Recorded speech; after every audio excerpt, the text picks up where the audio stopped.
வணக்கம். அன்பார்ந்த குரு ஜோதிடம் நேயர்களே, உங்களுக்கு நம்ம தொடர்ந்து ஜோதிட பதிவுகள் நட்சத்திர ரீதியில கிரகங்கள் செல்வதை பற்றி நாம் கொடுத்துட்டு வர்றோம். நீங்களும் அதற்கான ஆதரவை கொடுத்து உங்களுக்கான கமெண்ட்ஸ்களையும் நல்ல விதமாக சொல்லிட்டு வர்றீங்க. இந்த விதத்தில் ஏப்ரல் 12ஆம் தேதி வரைக்கும் இப்போ நடப்பில் 3 கிரகங்கள் குருவோட நட்சத்திரத்தில் போகுது. அதாவது ராகு, செவ்வாய், சனி, இந்த 3 கிரகங்கள் அந்த குருவோட நட்சத்திரத்துல போறதுக்கான பலன்களை 12 லக்னத்துக்கும் பார்ப்போம். இந்த பதிவுல ரிஷப லக்னத்திற்கு இந்த 3 கிரகங்கள் என்ன செய்யுதுன்னு பார்ப்போம். லாபஸ்தானத்துல ராகு இருக்காரு, 10ஆம் இடமான தொழில் ஸ்தானத்துல கர்மஸ்தானத்துல சனி இருக்காரு, 2ஆம் இடமான தனஸ்தானத்துல செவ்வாய் இருக்காரு. இந்த 3 பேருமே பொருளாதார ரீதியாக நல்ல ஸ்தானத்துல இருக்கிறாங்க. அப்ப குருவை போல செயல்படுகிறாங்க. குரு நமக்கு லக்னத்திலேயே இருக்காரு அப்படின்னா என்ன அர்த்தம்னா, இந்த விதத்தில எல்லாம் நமக்கு நிகழ்வுகள் நடக்க போகுது.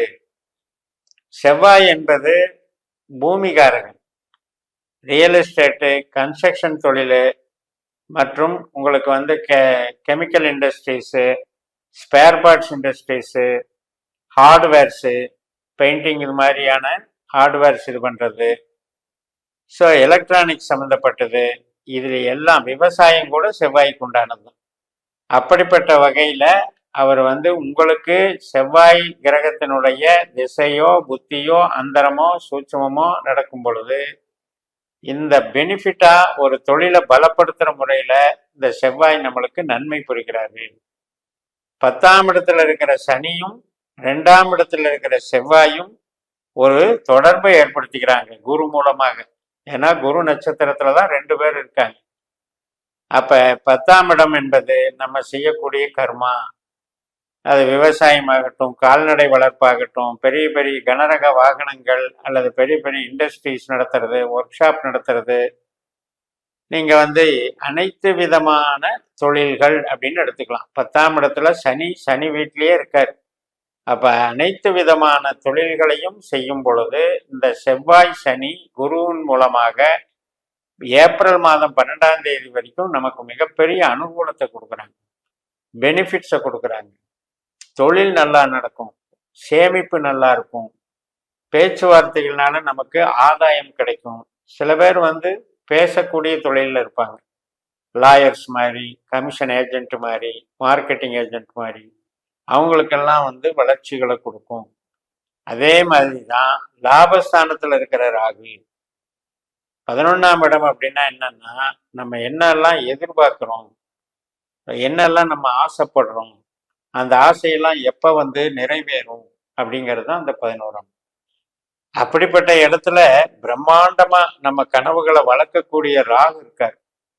அப்ப அந்த ராகு லாப ராகுவாக இருக்கிற அதே நேரத்துல குரு மாதிரி கனெக்ட் ஆகும் பொழுது நமக்கு ஜனன ஜாதகத்தின்படி ராகுனுடைய திசா புத்தி அந்தர சூட்சம் நடக்கும்போது இந்த கோச்சாரமானது நமக்கு எதிர்பார்த்த தகவல்கள் வந்து சேர்றது, எதிர்பார்த்த நிகழ்வுகள் சந்தோஷமா அமைஞ்சுக்கிறது, உறவுகள்ல வந்து ஒரு பெரிய பிடிப்பு ஏற்படுறது, நண்பர்கள் வழியும் மூத்த சகோதர வழியும் ஒரு ஆனந்தத்தை அடையிறது, கணவன் மனைவி உறவு அல்லது பெண் பார்க்கிற படலத்திலேயோ அல்லது வரன் பார்க்கிற படலத்திலேயோ நல்ல நிகழ்வுகளை ஏற்படுத்திக்கிறது.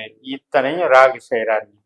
அப்ப உங்களுக்கு ஏப்ரல் 12 வரைக்குமே இந்த 3 கிரகத்தினுடைய கனெக்டிவிட்டி உறவுக்கும் நல்லா இருக்கு, பொருளாதாரத்துக்கும் நல்லா இருக்கு, பணம் சேமிப்புக்கும் நல்லா இருக்கு.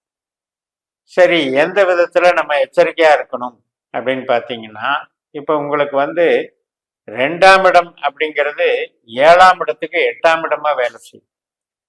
அப்ப என்னன்னா, நீங்க யதார்த்தமா தான் பேசுவீங்க, ஆனா அந்த பேச்சுல வந்து ஒரு கமாண்டிங் பவர் இருக்கும். ஏன்னா செவ்வாய் வந்துட்டாலே நம்மளை வந்து ஒரு கட்டளை இடக்கூடிய நிலைமைக்கு தள்ளிடுவார்.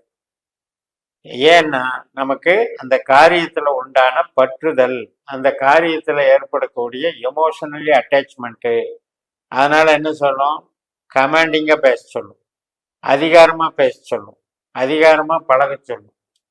அது வந்து எதிர்பாளருக்கு பிடிக்காது. இப்போ உங்களுக்கு பார்ட்னராக இருந்தால் அவங்க வந்து டிஸ்டர்பாக எடுத்துக்குவாங்க. மனைவியோ அல்லது கணவனா இருந்தா அவங்க காயப்பட்டுக்குவாங்க. உங்க பேச்சு சண்டைக்கு இழுக்கிற மாதிரி இருக்கு அப்படின்ற புகாரை கொடுத்துருவாங்க. அதனால அவங்க வருத்தப்படுவாங்க. இங்க 2ல இருக்கிற செவ்வாய் நமக்கு பணத்தை தரக்கூடியதாக இருந்தாலும் கூட நம்ம எதிர்பாலரான லைஃப் பார்ட்னரான கணவனுக்கோ மனைவிக்கோ டென்ஷனை கொடுக்குங்கிறத புரிஞ்சுக்கணும். அதே நேரத்துல கர்ம சனி 10ஆம் வீட்டுல சனி இருக்கு அப்படின்னா அது 3ஆம் இடத்துக்கு அது எதிர்ப்பா வேலை செய்யும். இப்ப நம்ம ரிஷப லக்னத்துக்கு 3ஆம் இடம் தான் கடகம். இந்த 3ஆம் இடம்ங்கிறது என்ன? நம்ம கூட பிறந்தவங்க, பின்னால பிறந்தவங்க, பின் சகோதர வர்க்கம். அது போக நம்ம உபயோகிக்கிற கருவிகள், கம்யூனிகேஷனுக்கு லேப்டாப்பு, செல்போனு, நமக்கு எதை வேணா உபயோகிக்கலாம். அப்ப ஒரு இடமாற்றத்துக்கு நான் முயற்சி பண்றேன், அல்லது ஒரு இடம் விற்கிறதுக்கு முயற்சி பண்றேன், அல்லது என்னுடைய கலைத்திறமைய நான் ஒரு கம்யூனிகேஷன் மூலம் நான் வெளிப்படுத்துறேன், என்னுடைய அறிவை கொண்டு நான் இந்த வேலையை செய்யலான் இருக்கேன். இந்த மாதிரி திட்டங்களுக்கெல்லாம் இந்த காலகட்டத்துல பகையா இருக்கு. யாருக்கு? சனியினுடைய திசாபுத்தி அந்தரம் நடக்கிறவங்களுக்கு இது சரியில்லை. காரணம், அந்த சனி நம்ம 3ஆம் இடத்துக்கு 8ஆம் இடத்துல இருக்கிறதுனால அது நெகட்டிவா வேலை செய்வாங்க. அப்ப அந்த விஷயத்த அவாய்ட் பண்ணிக்கோங்க. இப்ப ராகுவை பொறுத்த வரைக்கும் மூலதனம் பண்ண விட மாட்டார், உறவுகளுக்கு நன்மை கொடுப்பாரு. வெளிநாட்டு வேலைக்கு போறான், வெளிநாட்டுல நான் பிஆர் வாங்கணும், அல்லது அங்கேயே நான் லாங் டேர்ம்ல இருக்கணும், அதுக்கான முயற்சிகள் எடுக்கணும், வெளிநாட்டு வேலைக்கு முயற்சி எடுக்கணுங்கிறதுக்கெல்லாம் கொஞ்சம் இந்த ராகு தடையா இருக்கு, மூலதனம் பண்றதுக்கு தடையா இருக்கு. இந்த நேரத்துல இன்வெஸ்ட்மெண்ட் ப்ராசஸை விட்டுருங்க. உறவுகள் சார்ந்த எதிர்பார்ப்புகள் நமக்கு இனிமையாக இருக்குங்கிறத புரிஞ்சுக்கோங்க. அதே நேரத்துல இப்ப குரு நமக்கு யாரு அப்படின்னு கேட்டீங்கன்னா, அவரும் பணம் தர்றவர் தான், வேலை தர்றவர் தான், சொந்த தொழிலை டெவலப் பண்றவர் தான். அப்பேற்பட்டவருடைய நட்சத்திரத்துல தான் இந்த 3 கிரகங்களும் இந்த ஏப்ரல் 12ஆம் தேதி வரைக்குமே இருக்க போகுது. அப்ப இது ஒரு மிகப்பெரிய வரப்பிரசாதமா நீங்க எடுத்துக்கலாம்.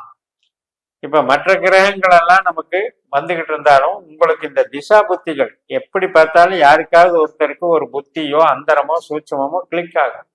அந்த டைமை நீங்க பார்த்துக்கணும். எப்பவுமே நம்மளுடைய நட்சத்திர சூத்திர சிஸ்டத்துல பாஸ்கர அஸ்ட்ராலஜி படி உங்களுடைய ஜனன ஜாதகத்தை 12 பாவ அதிகாரிகள், 12 பாவ உபநட்சத்திரங்கள் அப்படிங்கிறத தெரிஞ்சுக்கணும்.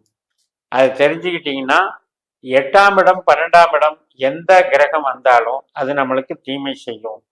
அப்ப அந்த கிரகத்தினுடைய திசையோ புத்தியோ அந்தரமோ சூட்சமோ நடக்கும்போது நாம இப்ப பலன்கள் இப்படியெல்லாம் சொல்லிட்டு இருக்கோம் இல்லையா, அது உங்களுக்கு அகெயின்ஸ்டா தெரியும், நெகட்டிவா வேலை செய்யும்.